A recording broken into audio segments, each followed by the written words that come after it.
सुखनगर गांव में सर्दी अपने चरम पर थी। हवा में ठिठुरन भरी थी और लगातार बारिश ने सब कुछ कीचड़ में बदल दिया था। उसी गांव में लालू नाम का एक गरीब आदमी रहता था। लालू का परिवार ठंड और बारिश से बहुत परेशान था। उनके पास कोई ऐसा साधन नहीं था जिससे उन्हें उस जानलेवा ठंड और बारिश में थोड़ी राहत मिल सके। उसी गांव में एक धनी व्यापारी रहता था जो बहुत ही लालची और चालाक था। एक दिन व्यापारी अपने व्यापार के लिए शहर जा रहा था। ठंडी हवा और बारिश में चलते चलते वो थक गया और उसने एक पेड़ के नीचे आराम करने का फैसला किया। सफर के दौरान उसकी सोने के सिक्कों से भरी कीमती थैली कहीं गिर गई। उसने घंटों अपनी थैली तलाश की मगर थैली का कोई पता न चला। उसने गांव में घोषणा करवाने का फैसला किया। सुनो सुनो सुनो सुखनगर के लोगों, जरा गौर से मेरी बात सुनो। व्यापारी धन सिंह की सोने के सिक्कों से भरी थैली कहीं खो गई है। जो भी गांव का आदमी सोने के सिक्कों की थैली को तलाश करके व्यापारी जी को लाकर देगा, उसे 15 सोने के सिक्के इनाम में दिए जाएंगे। इस ठंड और बारिश में अपनी किस्मत आजमाओ और जल्दी से उस थैली की खोज शुरू करो। अरे, यह व्यापारी हमें क्या मूर्ख समझता है जो इस जानलेवा ठंड और बारिश में हम इसके सोने के सिक्के की थैली ढूंढते फिरे। और अगर मान भी लो कि किसी गांव वाले ने थैली तलाश करके व्यापारी को दे भी दी, तो ये उसे एक सोने का सिक्का भी नहीं देगा। यह सब उस लालची की चाल है। तुम सही कहते हो भाई। अगर मुझे इसकी थैली मिल गई तो मैं कानो कान किसी को खबर भी नहीं होने दूंगा और अपना बोरिया बिस्तर बांधकर किसी दूसरे शहर में चला जाऊंगा। पूरे 2 दिन गुजर गए लेकिन व्यापारी की सोने के सिक्कों की थैली का कुछ पता न चला। वो घोषणा करने वाले से कहने लगा, मेरी वो थैली मेरी जिंदगी भर की कमाई है, मेरे खून पसीने की कमाई। सालों तक मैंने रात दिन मेहनत की, तब जाकर वह सोने के सिक्के इकट्ठे किए थे। मुझे नहीं लगता कि इस ठंड और बारिश में कोई मेरी थैली को ढूंढने की कोशिश करेगा। अगर किसी को थैली मिल गई और उसने ईमानदारी से लौटा दी तो मैं उसे एक सोने का सिक्का दे ही दूंगा, उसकी मेहनत का। लेकिन अगर किसी ने चालाकी करने की कोशिश की तो मैं उसे बख्शूंगा नहीं।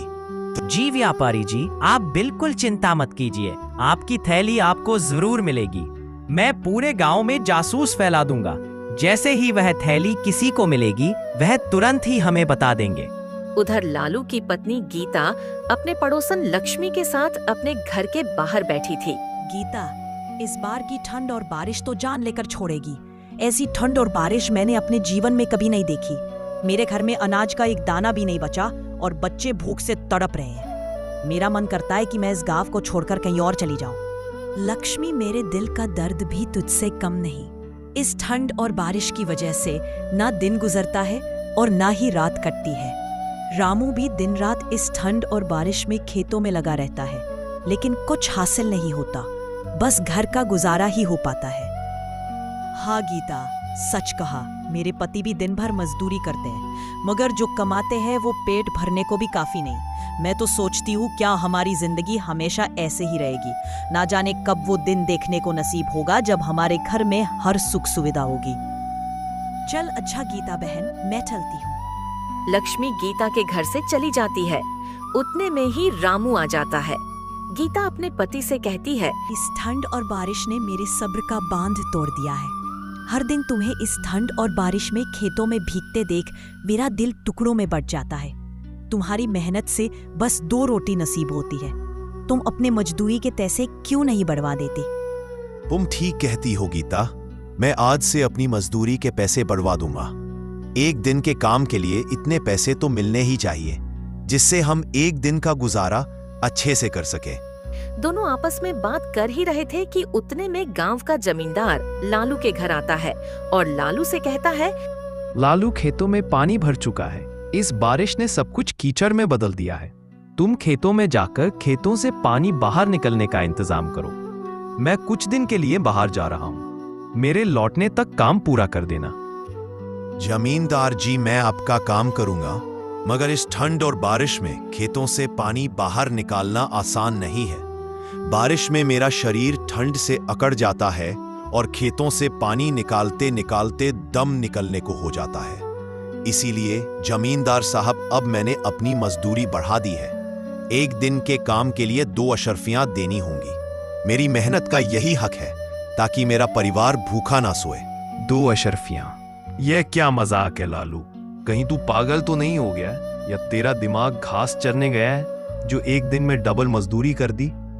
1 अशर्फी में गांव के बहुत से लोग काम करने के लिए तैयार हैं। मैं तो तुम्हें मेहनती ईमानदार ही समझता था, मगर तुम तो लालची निकले। तुम्हें 2 अशर्फियां कोई भी नहीं देने वाला 1 दिन की मजदूरी के। तुम भूखे ही मरोगे। जमींदार ताने मारकर चला जाता है।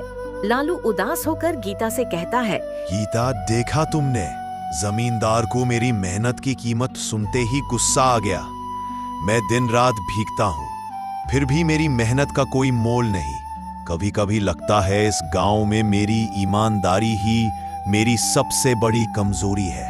लालू, आपकी ईमानदारी कमजोरी नहीं, आपकी ताकत है। इस ठंड और बारिश में आपकी हालत देखकर मेरा मन टूट जाता है। आप बिल्कुल भी चिंता मत करो, मैं आपके साथ हूँ। गीता, तुम्हारा साथ ही मेरा हौसला है। अब से 2 अशर्फियां ही लूंगा, चाहे कोई काम कराए या ना कराए। इतना कहकर लालू ठंडी हवा और बारिश में काम की तलाश में निकल पड़ता है। रास्ते में कुएं के पास उसकी नजर एक चमकती थैली पर पड़ती है। वो उसे उठाता है और देखता है कि उसमें सोने के सिक्के भरे हुए हैं। सिक्के देखकर लालू का दिल जोर जोर से धड़कने लगता है। फिर वो सोचने लगता है, यह सिक्के किसकी जिंदगी की कमाई है। इस ठंड और बारिश में इसे खोने वाला कितना बेचैन होगा। अगर मैं इसे रख लूं तो शायद हमारी गरीबी मिट जाए, मगर मेरे मन का सुकून हमेशा के लिए चला जाएगा। ईमानदारी मेरा सबसे बड़ा गहना है और इसे मैं किसी कीमत पर नहीं बेचूंगा। मुझे ये थैली इसके मालिक तक पहुंचानी होगी। फिर लालू सोने के सिक्कों की थैली लेकर अपने घर पहुंचता है। क्या हुआ जी? आप तो काम ढूंढने गए थे, तो फिर इतनी जल्दी क्यों लौट आए? इस ठंड और बारिश ने तुम्हें और कमजोर कर दिया है या कोई और बात है? मेरा दिल बेचैन हो रहा है, बताओ ना। गीता, ठंड और बारिश ने नहीं बल्कि मेरे मन ने मुझे बेचैन कर रखा है। रास्ते में मुझे यह सोने के सिक्कों से भरी थैली मिली है। यह किसी की जिंदगी भर की मेहनत की कमाई है। इसे खोने वाला इस ठंड और बारिश में कितना रोया होगा, यह सोचकर मेरा दिल कांप रहा है। जिस किसी की भी यह थैली है, मैं उसे यह थैली लौटा दूंगा, वरना मेरी आत्मा मुझे कभी माफ नहीं करेगी। यह आप क्या कह रहे हैं जी? पाई हुई चीज भी कोई वापस करता है क्या? अरे ईश्वर ने ये सिक्के हमारी गरीबी को देखकर दिए हैं। ये सोने के सिक्के हमारी जिंदगी बदल देंगे और हमें इस गरीबी से छुटकारा मिल जाएगा। अब और नहीं जीना मुझे ऐसी जिंदगी जहां हर चीज को तरसना पड़ता है। लेकिन गीता, हम किसी दूसरे का धन कैसे रख सकते हैं? पता नहीं उस आदमी ने सोने के सिक्के किस काम के लिए रखे हो। क्या पता वो अपनी बेटी की शादी का सामान लेने जा रहा हो और ये सिक्के की थैली उसकी जेब से निकलकर गिर गई हो। गीता, कुछ भी हो सकता है, इसीलिए मेरा दिल नहीं मानता कि मैं इन सिक्कों को अपने पास रख लूं। अगर तुम यह थैली उस आदमी को लौटाना चाहते हो तो लौटा दो, लेकिन मेरी एक शर्त है। अगर 7 दिन के अंदर तुम्हें पता चल जाता है कि ये सिक्के किसके हैं तो तुम उसे लौटा देना। अगर 7 दिन के अंदर पता नहीं चलता है तो फिर इन सिक्कों पर हमारा अधिकार हो जाएगा। ठीक है गीता, मैं 7 दिन तक इंतजार करूंगा। अगर इन सिक्कों के मालिक का पता चल जाता है तो मैं ये सिक्के उसे लौटा दूंगा। अगर पता नहीं चला तो जैसा तुम चाहो इन सिक्कों का इस्तेमाल कर सकती हो। अपनी पत्नी के कहने पर लालू 7 दिन तक इंतजार करने लगता है। उधर कोई भी गांव वाला व्यापारी की थैली तलाश करने नहीं जाता। इससे व्यापारी बहुत परेशान होता है। फिर वह घोषणा करने वाले को बुलाता है और उससे कहता है, यह क्या तमाशा है? क्या तुमने गांव में ढंग से घोषणा नहीं की? इस ठंड और बारिश में मेरी थैली कोई क्यों नहीं लौटाने आया? या किसी ने तलाश करने की कोशिश ही नहीं की? या फिर वह थैली किसी को मिल गई है और वह लौटाना नहीं चाहता है? वह सोने के सिक्कों की थैली मुझे हर हाल में चाहिए। अगर वह थैली नहीं मिली तो मैं बर्बाद हो जाऊंगा। व्यापारी जी, मैंने तो इस ठंड और बारिश में भी गांव के हर कोने में ढिंडोरा पीट दिया था। मैंने कहा था कि थैली लौटाने वाले को 15 सोने के सिक्के इनाम में मिलेंगे। अब तक तो किसी ना किसी को आ जाना चाहिए था। तुम एक काम करो, इस बार दोबारा घोषणा करो और इस बार आधे सिक्के इनाम में देने की घोषणा कर दो। लेकिन व्यापारी जी, अगर आप आधे सिक्के इनाम में दे दोगे तो आपके पास क्या बचेगा? आपका तो उसमें कोई फायदा नहीं होगा। फायदा होगा। एक बार कोई सिक्के लेकर आए तो सही, मैं उस पर चोरी का इल्जाम लगाकर उसे एक सिक्का भी नहीं दूंगा। व्यापारी जी, आपके शातिर दिमाग की जितनी तारीफ करे उतनी कम है, पर किसी को कुछ देना भी नहीं पड़ेगा। अब तुम ज्यादा देर मत लगाओ, जल्दी से गांव में घोषणा कर दो कि सिक्के वापस करने वाले को आधे सिक्के मिलेंगे। व्यापारी के कहने पर वह आदमी घोषणा करने निकल पड़ता है। सुनो सुनो सुनो सुखनगर के लोगों, मेरी बात कान खोल कर सुनो। व्यापारी जी के सोने के सिक्कों की थैली कहीं खो गई है। जो भी थैली को तलाश करके व्यापारी जी को लौटाएगा उसे 15 नहीं बल्कि आधे सोने के सिक्के मिलेंगे। यह मौका बार बार नहीं आता है। इस ठंड और बारिश में जल्दी अपनी किस्मत आजमाओ और थैली को ढूंढकर व्यापारी जी को लौटा दो। उसके बाद तुम मालामाल हो जाओगे। घोषणा करने वाले की आवाज लालू के कानों तक भी पहुंच जाती है। वो जल्दी से अपने घर जाता है। गीता, यह सोने के सिक्कों की थैली हमारे गांव के व्यापारी की है। उसने घोषणा करवाई है कि जो भी गांव वाला उसको थैली वापस करेगा, व्यापारी उसे आधे सोने के सिक्के देगा। झूठ, बिल्कुल झूठ। वो व्यापारी कभी ऐसा नहीं करेगा। वो लालची है। वो अपने आधे सोने के सिक्के भी किसी को दे दे, ये वो कभी नहीं करेगा। ये सब उसकी चाल है। उसने गांव के बहुत से लोगों को धोखा दिया है। तो मैं क्या करूं गीता? ये थैली व्यापारी को नहीं लौटाऊं। अगर व्यापारी को भनक भी पड़ गई तो वो हमसे थैली भी छीन कर ले जाएगा और हमारे साथ बदतमीजी भी अलग से करेगा। इसीलिए भलाई इसी में है कि मैं उसकी थैली लौटा देता हूं, अब चाहे वो मुझे मेरा इनाम दे या ना दे। ठीक है, जैसा तुम्हें अच्छा लगे वैसा करो। लालू थैली लेकर व्यापारी के पास पहुंच जाता है। जब व्यापारी रामू के हाथ में अपने सोने के सिक्कों की थैली देखता है तो उसकी खुशी का कोई ठिकाना नहीं रहता। व्यापारी जी, मेरा नाम लालू है। यह आपकी सोने के सिक्कों की थैली मुझे कुएं के पास मिली थी। मैं इसे आपको लौटाने आया हूँ। यह लीजिए अपनी अमानत। मैंने तो मान लिया था कि अब मुझे मेरी थैली नहीं मिलेगी और मैं बर्बाद हो जाऊंगा, लेकिन तुमने मेरी थैली लौटाकर मेरा व्यापार बचा लिया।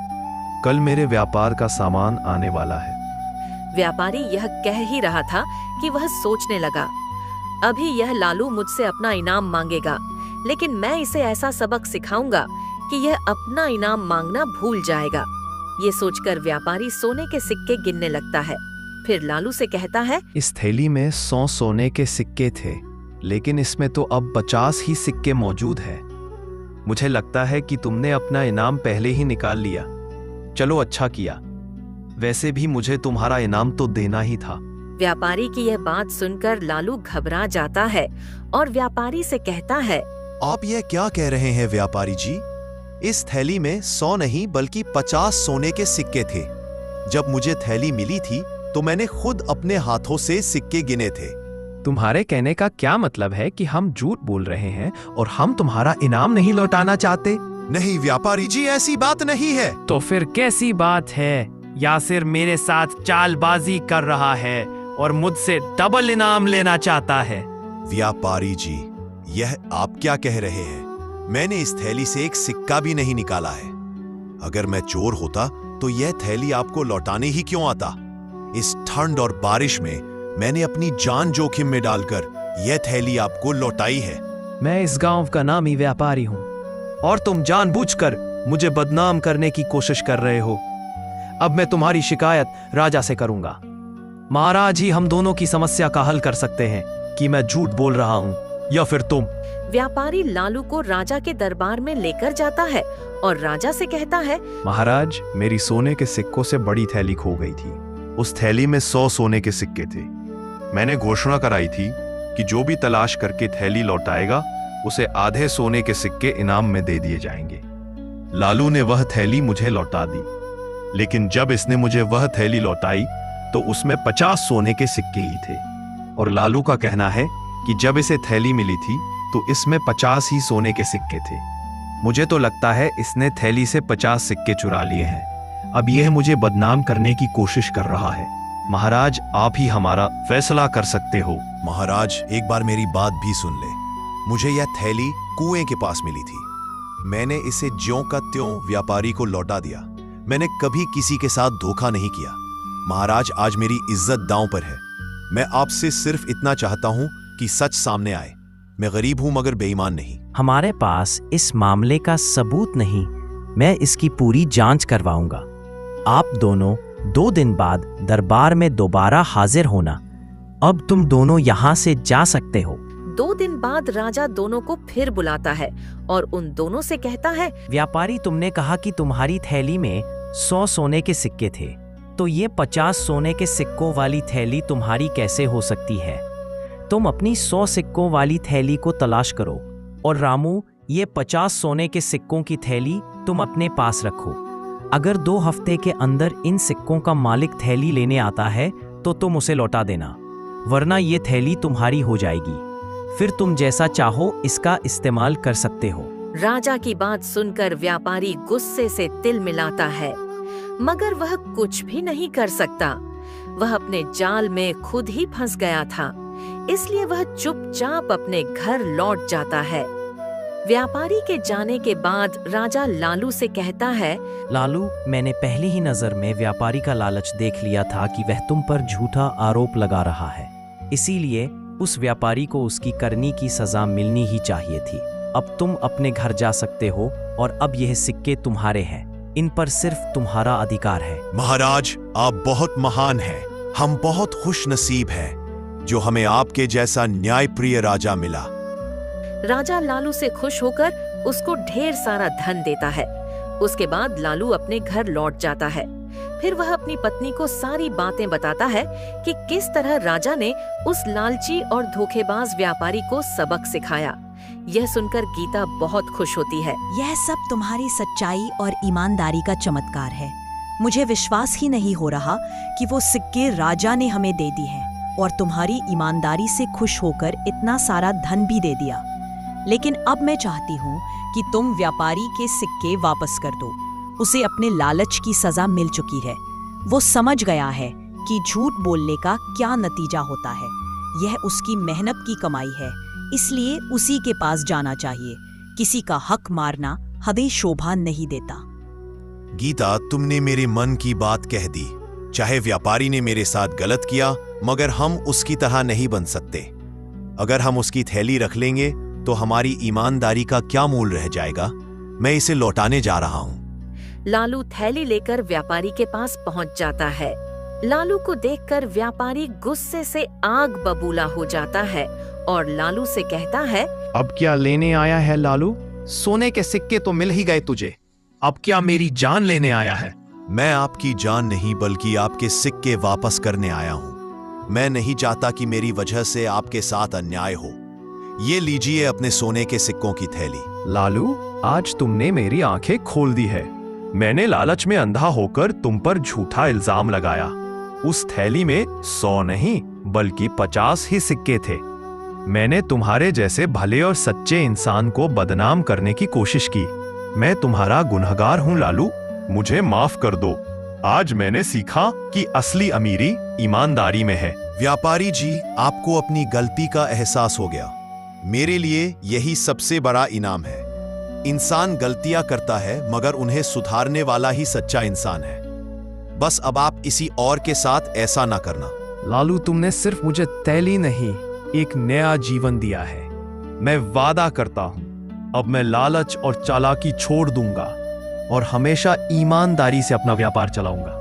व्यापारी को अपनी गलती का एहसास हो जाता है और फिर वह ईमानदारी से अपना व्यापार करने लगता है और लालू भी अपनी पत्नी गीता के साथ सुख चैन से जीवन बिताने लगता है।